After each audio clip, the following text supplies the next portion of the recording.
দেখুন আজকে এই যে প্যাচটা যে আমরা করলাম এটা হলো লেডিসদের জন্য চুল। এটা জাস্ট আমরা দেখাচ্ছি, এটা হলো টুপির মতন, জাস্ট এরকম করে দেখাচ্ছি।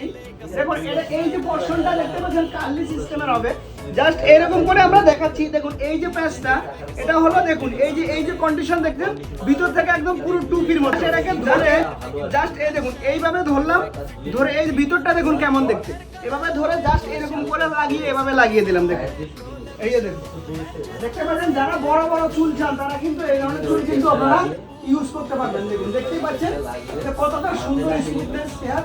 এই দেখুন কার্লি সিস্টেমের মধ্যে, এটা হলো সামনের পোর্শনটা হলো এরকম। দেখুন দেখতেই পাচ্ছেন, যারা এই ধরনের চান এই ধরনের স্টাইল তারাও কিন্তু করতে পারবেন। আর এরকম আমাদের কিছু অনেকে মেসেজ করে যে দাদা বড় চুলের মধ্যে কিছু আছে কিনা। দেখুন এ হলো বড় চুলের মধ্যে, দেখতেই পাচ্ছেন এটা হলো অ্যাকচুয়ালি মেয়েদের জন্য, জাস্ট আমি পরে দেখালাম। অনেক ছেলেরাও করতে চায়, সেই জন্য এই ভিডিওটা দেখো। আর যদি লেডিসদের দরকার হয় তাহলে কিন্তু আপনারা লেডিসরাও কিন্তু এই ধরনের প্যাচ কিন্তু আপনারা নিতে পারেন। দেখতে পাচ্ছেন কত সুন্দর স্মুথনেস এই হেয়ারটা, একদম কার্লি সিস্টেমের। প্রাইস কত থাকবে? প্রাইস এটার প্রাইসটা খুবই কম থাকবে, এটার প্রাইসটা মাত্র আর মাত্র 4000 টাকা থাকবে। অ্যাকচুয়ালি এটা কিন্তু অরিজিনাল হেয়ার না, এটা হলো মিক্সিং আছে। আর এটা যদি অরিজিনাল নিতে চান তাহলে কিন্তু প্রাইস একটু বেশি থাকবে।